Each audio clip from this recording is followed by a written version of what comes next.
எல்லாருக்கே கொடுக்க சொல்லுங்கள். 99% நிறைவேற்றி விட்டேன் கொடுத்த வாக்குறுதியை. மகளிருக்கு 1000 ரூபாய் கொடுப்பதன் மூலமாக 100% நிறைவேற்றப்பட்டதுன்னு அவர் சொன்னார் அன்னைக்கு. உண்மையா அது? நீங்கள் சொல்லுங்கள், உண்மையா? இல்லை இப்போ ஒரு இந்த தொழில்துறையில் முன்னேறிடுச்சு, அது முன்னேறிச்சு உருட்டுறாருல, எல்லாருக்கே கொடுங்க.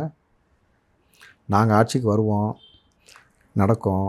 நாங்கள் நீதிமன்றத்துக்கு போவோம், உங்களை எல்லாத்துலேயும் வழக்குக்குள்ளே எழுப்போம்.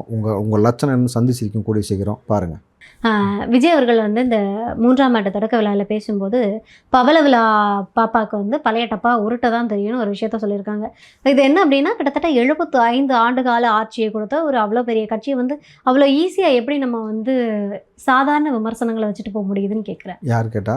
அப்படிதான் சார் கேட்குறாங்க. இன்னைக்கு பேசும்போது கூட திமுகல இருந்து ஒருத்தர் கேட்குறாரு, நாங்கள் எவ்வளோ பெரிய கட்சியாக வளர்ந்து நிற்கிறோம், ஒரு பவள விழா பாப்பான்னு போய் சொல்கிறது ஒரு அறியாமையை தான் காட்டுதுன்றாங்க. ஆனால் பாப்பாங்களுக்கு எல்லாத்துக்கும் மேலே இங்கே பாலியல் அத்துமீறல் நடக்குதுன்ற ஒத்துக்கிறாங்களா? குழந்தைகள் மீது நடக்குதுன்னு ஒத்துக்கிறாங்களா? மற்ற மாநிலங்களை கம்பேர் பண்ணும்போது இங்கே குறைவாக நடக்குதுன்றாங்க. எங்களால் முடிஞ்ச அளவுக்கு நாங்கள் தடுத்துக்கிட்டே தான் இருக்கோம். மற்ற மாநிலங்களை கம்பேர் பண்ணும்போது இங்கே குறைவாக தான் நடக்குது. பெண் காவலர் மீது கை வச்சது யார்? திமுக காரன் தானே. பாக்ஸிங் போட்டது யார்? திமுக காரன் தான். ஞானசேகரன் யார்? திமுக அனுதாபி தானே.